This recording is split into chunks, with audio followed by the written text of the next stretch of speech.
Simula nun wala na akong ginawa kundi ang saktan siya. Pati ang lalaking una niyang minahal, nagawa kong agawin. At ngayon inaagaw ko pa rin ang kaligayahan niya. Kailangan ko sila, Bernadette, please. I'm so sorry, Bernadette, kung nasasaktan man kita. I really mean it. Lumuhod ako sa dalawang bata. Hinarap ito kahit umiiyak pa rin sila. Pinunasan kong luha nila at nagulat ako nang biglang tapikan na Arthur ang kamay ko. Bad ka? Ayaw ko na sa iyo. Niagaw mo si daddy ko. Umiiyak tuloy ang mommy ko. Nasaktan ako sa sinabi niya. Pero ano pa nga bang magagawa ko kundi tanggapin? Pero mas masakit ay yung anak ko nga sila, pero mas mahal pa nila si Bernadette na hindi naman nila tunay na ina. Ilang beses kong pinilit ipaintindi sa kanila na ako ang tunay nilang ina, hindi si Bernadette, pero ayaw pa rin nilang makinig. Ano nga bang aasahan ko sa mga 4 na taong gulang na bata? Huwag kang ganyan, Arthur. Diba sabi ni Mommy, respect daw natin yung mas matanda sa atin? Sorry po, Mommy Miranda, di na uulit. Niyakap ko si Elsa at nang yayakapin ko na si Arthur, umiwas to. Hindi ikaw, Mommy ko. Si Mommy Bernadette lang. Galit ako sa mga nipapaiyak Mommy ko. Napabuntong hininga ako, tumayo na. Uwi na tayo. Inakay ko si Elsa pero si Arthur naman ayaw sumama sa akin. Kaya kay Elsa na lang siya kumapit. Pagka-uwi sa bahay, naabutan ko si Aling Delia na naghahain na ng pagkain sa pinggan. Hindi ko nga alam kung nangaasar na ba siya o ano, dahil tuwing makikita niya ako napapasigaw siya ng, ay multo. Pati ako talaga napipikon sa kanya. Papalayasin ko na siya dito. Delia, si Hiro? Nasa taas ho, kaya aga-aga lasing na naman. Kung nandito naman si Bernadette, hindi naman gumaganon yun eh. Tinignan ko siya na masama pero inirapan lang ako na matanda. Tumingin ako sa taas at tumakit ng hagdan. Naabutan ko siyang nakaupo sa balkonahe kaharap ang isang bote ng scotch. Nagpunta ako sa tabi niya at pinagmasdan siyang mabuti. Ang daming nagbago sa kanya. Di naman ganitong iniwan kong Hiro. Mas seryoso nga siya pero ngayon ko lang siya nakitang malungkot ng ganito. Ako ba ang may kasalanan nito? Tama nga si Luis. Bumalik lang ako para sirain lahat. Hanggang sa natitirang oras ko magpapaka-selfish pa rin ba ako? Tara na sa loob, Hiro. Aya ko sa kanya at patayo na sana ako na magsalita siya. Ba't ka pa bumalik, Miranda? Matapos lahat ng ginawa mo, nagawa mo pa akong balikan? Natinag ako sa biglang pagtaas ng boses niya. Simula nang dumating ako, wala ako narinig miski ano sa kanya, pero ramdam ko yung panlalamig niya. Nasa na yung Hiro na head over heels sa akin? Tuloy na bang nabaling ang pagmamahal niya kay Bernadette? Nandito ako para sa inyo. Gusto ko kayong makasama, sabi ko sa mahinang boses. Bakit ngayon pa, Miranda? Kung kailan hindi na ikaw yung gusto ko makasama? Bakit mo sinayang 3 taon na ikaw sana yung minahal ko? Bakit ngayon ka pa bumalik kung kailang mahal na mahal ko na si Bernadette? Tumayo si Hiro. Hinarap ako at napatungo ako na makita ang hinanakit sa mata niya, lalo na ang pagtulo ng mga luha niya. Napatungo ako at umiiyak na rin. Hindi ko mahal si Hiro pero nasasaktan ako dahil maraming nadadamay sa pagiging makasarili ko. Konting panahon lang naman yung kailangan ko eh. Ilang buwan lang yung hinihingi ko at pagkatapos nun, tuloy na rin akong mawawala sa buhay nila. Hindi pansamantala kundi permanente na. Inawakan ako ni Hiro sa magkabilang braso na mahigpit, sinandal sa pader. Napapikit ako na mariin ang yugugin niya ako at pagsisigawan. Hindi ko mahanap si Bernadette. Asawa ko pa rin siya at di ko siya kayang itaboy ng ganon. Pero bakit kailangan mo siyang palayuin, ha? Bakit kailangan mo saktan ng ganito si Bernadette? Bakit nang dahil sa'yo nasasaktan kaming lahat? Oo na. Selfish na akong selfish. Alam ko marami nagbago sa 3 taon, pero eto pa rin ako at pinagsisiksikan ng sarili ko. Kumalas ako sa pagkakakapit niya sa akin at tumakbo sa loob ng kwarto. Pakiramdam ko ako ang panggulo sa pamilya nila. Akin sila pero bakit ako pa yung lumalabas ng mga agaw? Miranda's POV. Lumipas sa mga araw pero wala pa rin pinagbago. Akala mo lang ihip ng hangin sa loob ng bahay, maski mga katulong di man lang ako napapansin. Wala ako masisi dahil pakiramdam ko, sampid lang ako doon. Dapat pa talaga hindi na ako bumalik? Dapat na kontento na lang akong manood sa malayo. Nandito ako ngayon sa apartment ni Luis at di ko akalain, yakap ang sasalubong sa akin imbes na galit. Niyakap ko siya na mahigpit. Nakahinga ako na maluwag na maramdaman yung mahigpit niyang yakap. Pakiramdam ko ang lakas-lakas ko pag nasa mga bisig niya na never kong naramdaman mula kay Hiro. Ito ang dahilan kung bakit agad akong napamahal sa kanya. Akala ko dati mahal ko si Hiro pero nagkamali ako. Siguro gusto ko siya dahil nasa kanyang lahat ng qualities na gusto ko sa isang lalaki. Kaya inakala kong pagmamahal yon. Until makasama ko si Luis pagka-uwi ko. Actually, we used to be friends pero dahil nga naging close na sila ni Bernadette, napalayo ako sa kanya. Naalala ko pa nang pinakalala ko si Luis kay Bernadette at masaya ako dahil agad silang nag-click noon. Naging sila at inaamin ko nakaramdam ako ng selos sa tuwing nakikita ko silang sweet at masaya. Kaya napagpasyan kong magpunta sa Italy para naman makalimot dahil ayoko lang nararamdaman ko. Ayoko makihati sa kapatid ko lalo pat yun ang naging reason para magkasundo kami. Nakilala ko doon si Hiro at nagsimula kami mag-date. Masaya ako sa piling at inakalang nakalimutan ko na yung nararamdaman ko para kay Luis. Ilang buwan pa lang kami nang ayaan niya na ako magpakasal. At ubili ko naman tong tinanggap at pagka-uwi namin ng Pilipinas, pinakilala ko na siya kay Bernadette. Nakita ko yung kistap sa mga mata ni Bernadette nung una niyang makita si Hiro at ganoon din ang pagkabigo niya nang malamang asawa ko ito. Natuwa ako noon dahil parehas na kami ng nararamdaman. Ganoon din kasing nararamdaman ko nung malamang sila na pala ni Luis. Nung mabuntis ako, siya namang nagsimula ang paglago ng beses ni Hiro, kaya lagi niya ako naiiwang mag-isa lang sa bahay. Nakaramdam ako ng depression noon, dahil hirap na nga ako sa pagbubuntis, wala pa yung asawa ko na siyang dapat nasa tabi ko. At dahil kaibigan ko naman din si Luis, tinawagan ko siya para makausap at minsan pa nga dumadalaw siya sa bahay. Hindi ko lang alam if alam ni Bernadette ang tungkol doon dahil busy siya sa pagpaparty ng mga panahong iyon. Lumipas sa mga buwan, mas lalo pa kaming naging close ni Luis. Hanggang sa nagtapat na siya ng nararamdaman niya sa akin.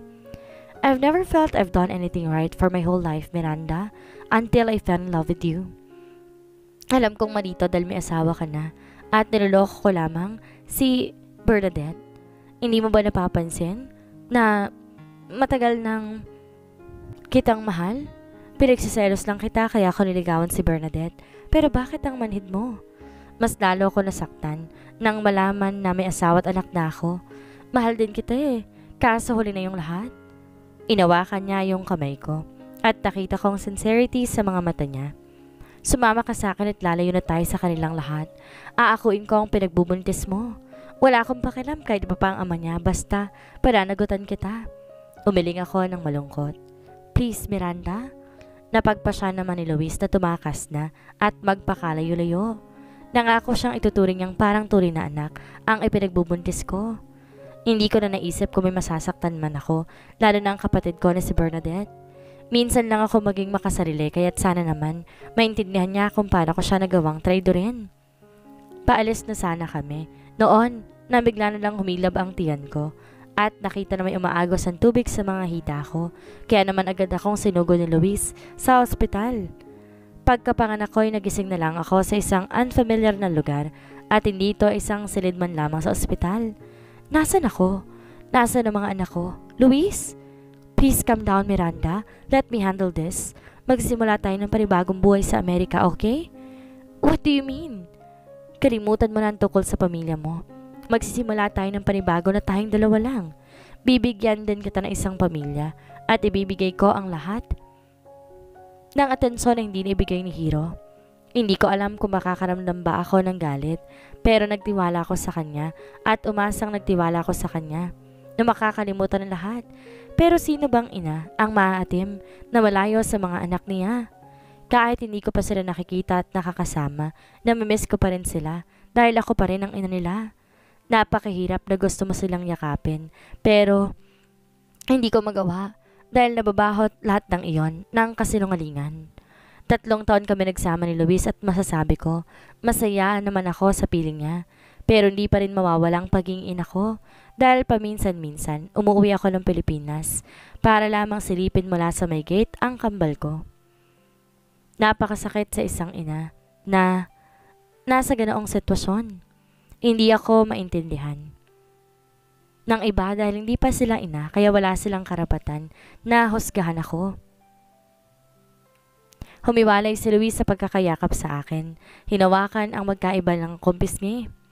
Mataman kaming nagtinginan at nakikita ko ang pagmamakaawa sa mga mata niya. Miranda, alam ko ang lahat na may kasalanan kung bakit nahihirapan ka ngayon pero wala akong pinagsisisihan. Ang sabi ko naman sa iyo na ikaw ang pinakatamang desisyon na ginawa ko sa buong buhay ko. Masaktan ko man yon, lahat gagawin ko. Basta, magkasama lang tayo.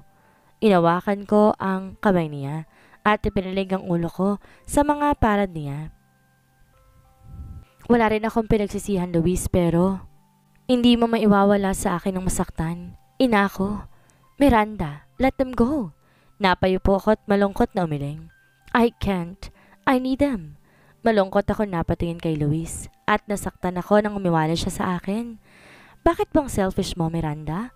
Hindi mo ba nakikita na madami ka na nasasaktan? Pati ako nahihirapan na kasi mamamatay na ako. May cancer ako, Luis. Hindi ko na napigilan ang sarili ko at napahagulhol na ako. Di lang naman silang nasasaktan na. Ako man. Ilang taon ko bang ininda itong pesting cancer na to na sumisira sa katawan ko? Ipinaglaban ko yung buhay ko para makasama lang ang kambal ko sa saglit na panahon. What? Napahagulol na lang ako at naramdaman ko ang pagyakap niya sa akin. I'm sorry. I'm dying. 1 month na lang ang taning ko. Nakatayo kami ngayon dito sa labas nang tinutuloy ni Bernadette. Nandito kami para ipagtapat lahat ng kataksilang ginawa namin sa kanya at para na rin humingi ng tawad. Kung may nagawan man ako na madaming kasalanan, yun ay ang kapatid ko. Si Bernadette. Oo, naging mabait ako sa kanya noon, pero hindi ko maitagong parihim akong naiinggit sa kanya. Mas malaya siya, hindi tulad ko. Kailangan mag-aral na mabuti at maging perpektong anak dahil sa ako ang paborito ni Papa. Samantalang siya nagagawa niyang lahat, lalo na mga ayaw ni Papa. Inawakan ni Luis ang kamay ko at tinalikan iyon. Huminga ako na malalim bago umiti sa kanya ng buong pagmamahal. Kung may tao mang magsistay sa akin sa kabila ng lahat, si Luis yon. Tulad niya, hindi din ako nagkamali sa pagpili sa kanya. Ilang segundo pa napalingon kami sa bumukas na pinto at ililabas ito si Bernadette. Ate, Luis, bakit magkasama kayo? Di naman alam ni Luis kung saan magsisimula at kung sino magsasalita. Bernadette, kailangan mong malaman ng totoo. I said. What? Is that true? All this time ginagaw niyo pala kami. Ikaw lang pala yung punyetang pinilit sa akin ni Luis noon? God! Ngayon ko lang talaga napatunayan hindi talaga kita kilala kahit kapatid pa kita. Ang landi-landi mo. Ano ba? Tama na yan, Bernadette. Nasasaktan ang kapatid mo. Tahimik lang ako at di gumagalaw habang sinasaktan ni Bernadette. Mga gago kayo? Ang kakapal ng mukha niyo, isa ka pa, Luis. Kapatid? Kapatid ko ba yan, ha? Nanaksak naman pala yan ang patalikod. Ako pang mga agaw? Kung alam ko lang sana hindi na ako naawa pa sa'yo. Sana mamatay ka na talaga. Luis! No! Agad kong iniharang ang sarili ko sa harap ni Bernadette nang akmang sasampalin to ni Luis. Umiling na lang ako at tahimik na nagmakaawa sa kanya. Nang humarap ako kay Bernadette, nagtaka ako na makitang bakas sa mukha niyang sakit at kirot. Bernadette, are you okay? Nakita kong pabumutla niya at pagsalo sa puso nito. Buoba ang tingin ko. Napatutop na lang ako sa bibig na makitang pulang likido na masaganang umaagos sa mga binti niya. I'm bleeding. No! My baby! My baby! Bernadette's POV. Nagising ako sa isang kwarto na nababalutan ng kulay puti. Nanghap ko ang pamilya ng amoy ng ospital at dahil doon, napabangon akong bigla sa kama. Nasaktan ako na mahila kong IV tube na nakasabit sa kanan kong kamay. Agad kong kinapa ang impis kong puson at pilit na inalala lahat na nangyari. Masyadong mabilis yung nangyari. Una, nagulat ako na makita na magkasama si Miranda at Luis sa labas ng kondo ni Charmaine. Tapos nagtapat sila sa mga panulokong ginawa nila sa amin ni Hiro noon. I can't believe it. Pareho kaming pinagmukhang tanga ni Hiro dahil sila pa mismong nagmamahalan. Pinagsama-samang galit, confusion at betrayal ang naramdaman ko kanina. At dumagdag pa na makaramdam ako ng masakit na pagsuntok mula sa puson ko at naramdaman ng mainit na likido sa pagitan ng mga hita ko at pagkatapos tuloy na ako nawala ng malay. Ang natatandaan ko lang ay ang pagsigaw ko at paghingi ng tulong. Ang anak ko na lang natitira sa akin. Kinuha na nilang lahat sa akin. Wag naman sana ang anghel ko na pumipintig sa tiyan ko. Humigpit ang pagkakahawa ko sa puson ko. Hindi ko alam kung nandito pa ba siya o tuluyan na rin siyang nawala sa akin. Lagi na lang ba akong walang kalaban-laban sa tuwing inaagawan? Di ko na alam kung ano nang mangyayari sa akin kung sakaling mawawala ang anghel ko. Hindi ko nakakayanin. Nawala ako sa isipin yun na marinig ang pagbukas ng banyo at lumabas doon si Miranda na alangan pa ang pagiti sa akin habang may hawak na mangkok na mga prutas. Gising ka na pala. Huwag ka munang kumilos. Ang sabi ng doktor, kailangan mo raw ng bed rest. Nakalapit na siya sa akin noon. Nalagay sa my side table ang mga prutas. Agad ko siyang hinawakan naman rin sa braso na kinagulat niya. Tell me, ang baby ko. Mahinat nanginginig kong tanong sa kanya. Huminga siya na malalim. Hinawakan ang kamay ko. Don't worry, maayos kayo ng baby. Kailangan mo lang ng bed rest para hindi na maulit ang pagdurugo. Kailangan din mabalik yung mga dugong nawala sa'yo kaya kumain ka ng green leafy vegetables, ha? Naurinigan ko sa kanya ang pag-aalala. I swallowed an imaginary lump bago nagsalita. Thank you. Sorry Bernadette, hindi ko alam. Akala ko ako pa rin ang mahal ni Hiro, pero siya mismo nagsabi na ikaw ang mahal niya. Tingnan mo, nagbunga yung pagmamahal niya. Napalingon ako sa kanya sa sinabi niya. Sinabi ni Hirong mahal niya ako? Ngumiti siya at hinawing ilang hibla ng buhok ko. He loves you. He really do. Ganun talaga yun eh, medyo may pagkatorpe. Lalo na siguro sa'yo. I am so sorry Bernadette. Hindi ko man lang iniisip yung nararamdaman mo pero gusto ko, malaman mo nagsisisi na ako sa lahat. Huli na nga sigurong lahat pero gusto ko na rin humingi ng kapatawaran. Ate, sumakit ang lalamunan ko sa pagpipigil na maluha. Hinawakan ko ang mukha niya at di makapaniwalang buhay ang malanghel na mukha ng kapatid ko. Di naman ako galit kasi ikaw ang mahal nila. Siguro nga hindi ako naging mabuting asawa at ina, dalagwa ako silang iwan. Pero nagmahal ka rin naman, di ba? Lahat gagawin mo para sa kanya kahit na masaktan ka pa o makalakpalakit ka. Ganon ka rin naman kay Hiro, di ba? Tumango ako bilang sagot. Nawakan niya ang puson ko. Sana kahit magkakaroon ka rin ng anak, sana mahal mo pa rin ang mga anak ko na parang sayo. Ikaw lang pagkakatiwalaan kong nagmamahal sa kanila. Ate, I'm sorry. Nagkaanak ako sa asawa mo. Ang totoo, sobrang nagigilty ako sa isipin na yon. Ano ka ba? Mag-asawa man kami ni Hiro sa papel at batas, pero aanih naman namin yon kung parehas ng ibang tinitibok ng puso namin. Siguro nga hindi kami para sa isa't isa, at malamang hindi kayo ni Luis, no? Natawa ako nang pandilatan niya ako na mabanggit ang pangalan ni Luis. No doubt mahal na mahal niya si Luis. Bakit ganyan ka magsalita ate? Di ko maintindihan, parang nagbibiri na ewan eh. Ikaw ang bahala sa mag-ama ko Bernadette ha? Alam ko namang mahal na mahal mo sila. Mas sobra pa nga yung pagmamahal mo sa kanila kaysa sa akin, kaya hindi ako nararapat para sa kanila. Natanggap ko na sa akin man sila, pero hindi sila sa piling ko liligaya. Ate, ano ka ba? Para ka namang aalis niyan eh. Oo, aalis nga ako Bernadette. Kaya pag nawala ako magsimula kayo ng bagong buhay ni Hiro at ng mga anak ko. Alam ko sasaya kayo. Sana mapatawad mo ako sa pagsira kung ano man ang meron kayo ngayon. I am so sorry Bernadette. Kulang pa siguro yung buhay ko para sa lahat na nagawa ko. Maagap kong hinawakan ng mga kamay ni ate. Ayoko lang punto na sinasabi niya. Ate, sorry talaga ako nasabi ko man na mamatay ka or whatsoever pero nadala lang talaga ako ng galit noon. Ngumiti lang siya at umiling. No, I deserve it.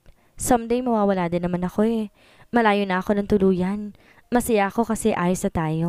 Mahal na mahal ka ni Hiro. Magsasalita pa sana ako nang pumasok sa silid si Luis.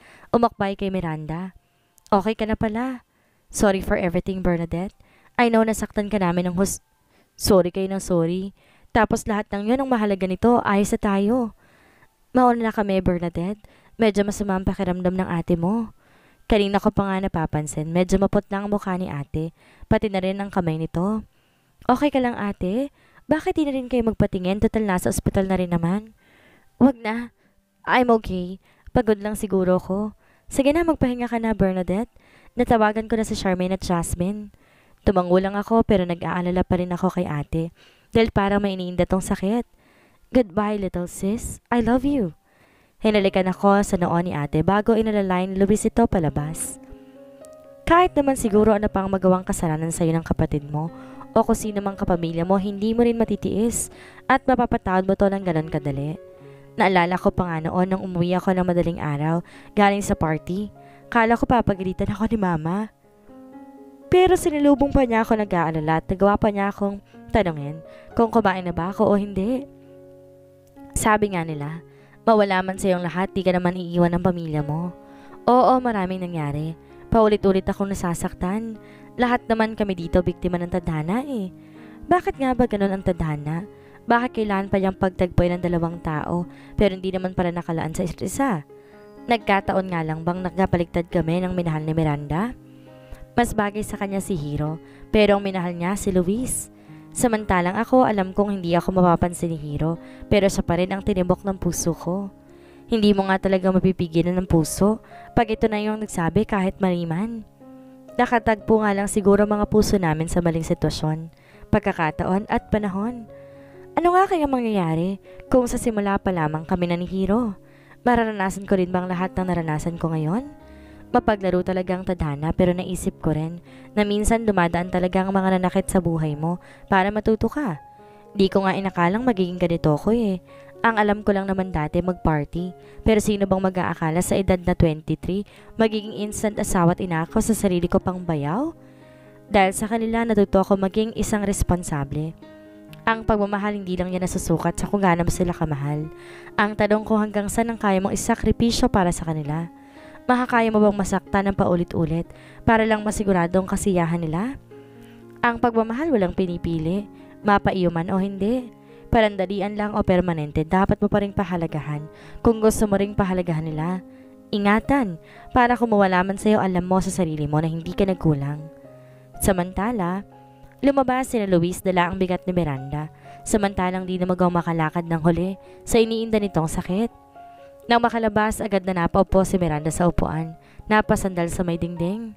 Pinagpapawisan siya ng malamig at di na rin niya maipaliwanag ang sakit na nararamdaman. Nasa na bang gamot mo, Miranda? Tell me what to do. Hindi na tumatalab ang pain reliever sa akin, Luis. Just accept the fact that I'm dying. Pinilit niyang makapagsalita kahit nahihirapan. Mas lalong di malaman ni Luis ang gagawin dahil sa panakanakang pag-impit ng tili ni Miranda para pigilan ang pagsigaw sa sobrang sakit na nararamdaman. Walang nagawa si Luis kundi tumabi na lang sa hirap na nobya. Hinawakan ng kamay nito at nanlalamig na dahil sa halos din na nadadaluyin ng dugo dahil sa sobrang pagkaputla. Kapos din ng paghinga kaya naman hirap na rin ito magsalita. God, Miranda, ba't ngayon mo lang sinabi? Di niya na napigilan na mapaiyak sa nasasaksiyang paghihirap ni Miranda. Hinalikan niya ito sa kamay. At nanlalamig na dahil sa hindi na nahalas na dadaluyin ng dugo. Ganon din sa noo at sa mga labi nito habang patuloy pa rin sa pag-iyak. Hinaplos ng malamig na palad ni Miranda ang mukha ni Luis at umiyak na rin. Please be strong. Kayo rin na Bernadette.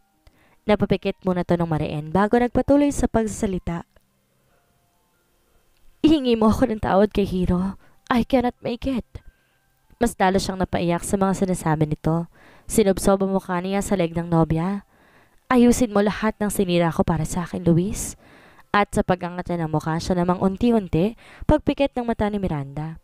Ang huling beses niyang makikita ang magagandang mata ng malanghel na mukha ni Miranda, ang babaeng minahal niya noon pa man. Bernadette's POV. After 4 months, napapikit ako sa banay na init ng araw na humahaplos sa balat ko. Ang araw na nagbibigay init sa puso ko. Sino mag-aakala na sa araw na yon ang huling araw na makakausap ko ang kapatid ko? Di ko alam na may leukemia pala siya at huli na nang malaman ko pa ito. Di ako nagpunta sa burol sarip, nagmukmuk lang ako sa kwarto at sarili lang nagluksa. Ayoko nang makita pa si ate sa tapat ng sulok ng kabaong, nababalutan ng puting kumot. Ayoko malalap ang lahat ng itsura niya sa ganong ayos. Dahil minsan nabuhay siyang muli at masasaktan na naman akong isiping wala na talaga siya. Di na yan isang biro o anumang palabas. Kailangang harapin ang ilang bagay, hindi permanente, lalo na ang buhay. 8 months na ang pinagbubuntis ko at di ko pa nasasabi to kay Hiro. Di ko alam paano ko siya haharapin.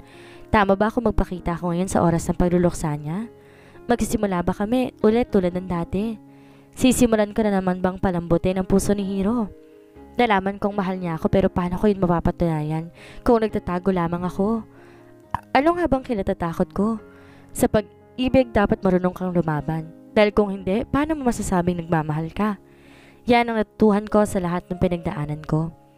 Pinagmasdan ko ang mag-aama, ilang letro ang layo mula sa kinatatayuan ko. Tahimik silang nakaharap sa puntod ni ate. Masaya ako dahil tahimik na namatay ang ate, dahil napatawad na namin siyang lahat. Ilang buwan na nga din ba ako nanabig sa kanila? Ilang araw at gabi ang nagdaan na sila lang iniisip ko, at ipinagdarasal ko na sana sila ang kasama ko sa buong pangyayari sa buhay ko. Para bang may nagdidikta sa kanilang humarap sa kinaroroonan ko at nakita ko ang matiim na pagtitig ni Hiro sa akin. At nang mapansin niyang tiyan ko, agad siyang napahakbang ng dahan-dahan palapit sa akin. Gumanti ako ng ngiti at kumaway sa kanila. Mommy! Mommy! Excited na sigaw ni Arthur at Elsa. Come on, Daddy! Si Mommy oh! Mom! Masaya kong sinilubong ng mahigpit na yakap sina Elsa at Arthur. Mommy, na-miss ka namin. Huwag ka na ulit aalis, ha? Pinahid kong luhang umaagos sa mga inosente nilang mukha. Hindi na ulit aalis si Mommy. I miss you, babies. We are not babies anymore, Mommy. Napatawa naman ako sa sinabi niya at tinawakan ko ang malaki kong tiyan. Yeah, right? Kasi may new baby na tayo. Kuya at ate na tayo. Yay! Napatingin ako sa nasa harap ko na lang pala si Hiro. Yes, I'm 8 months pregnant. I am bearing your son. I smiled sweetly. Kung kanina nag-hesitate pa siyang yakapin ako at niyakap niya ako na mahigpit at tinalikan na mariin sa labi. I miss you so much, Bernadette. Kung alam mo lang kung gaano ako mabaliw-baliw nang mawala ka. Hindi makatulog lagi si Daddy kapag gabi, Mommy. Di pa siya maka-eat, Mommy. Natawa na lang kami sa kadaldalan ng dalawa. Ginulo ni Hirong buhok ni Arthur. Ikaw ha? Binibisto mo naman si Mommy. You won't leave us again, di ba, Mommy? Lambing ni Elsa. Tinagon ko na lamang ang yakap ng tanong niya. Never, sweetie. Nakaupo kami ngayon ni Hiro sa Bermuda grass sa tabi ng puntod ni Miranda habang pinapanood na nagtatakbo ang mga bata. Hinawakan niya ang kamay ko at hinalikan. Hindi mo alam kung gaano kita na-miss, darling? Ako man, sobra-sobra. Muli, hinalikan niya ako lumarin at hinaplos ang tiyan ko. You went through with it for the last 8 months. I am so sorry kung wala ako sa tabi mo. Naging mahina ako. Kung kailan seryoso na ako sa nararamdaman ko para sa'yo, saka ka pa nawala. Shh! Ang mahalaga maayos ng lahat. Babawi ka pa sa akin, no? I promise. Tinignan niya ako ng buong pagmamahal. Bago yumuko at halikan ng tiyan ko. I love you so much, Bernadette Mercado. Mahal na mahal din kita, Hiro. At isang malalim at mainit na halik ang pinagsaluhan namin ng asawa ko. Kasabay noon ang malamig na simoy ng hangin na dumampi sa amin. Dito na po nagtatapos ang kwentong pag-ibig ni Bernadette at Hiro. Maraming salamat po sa lahat ng sumuporta at sumubaybay.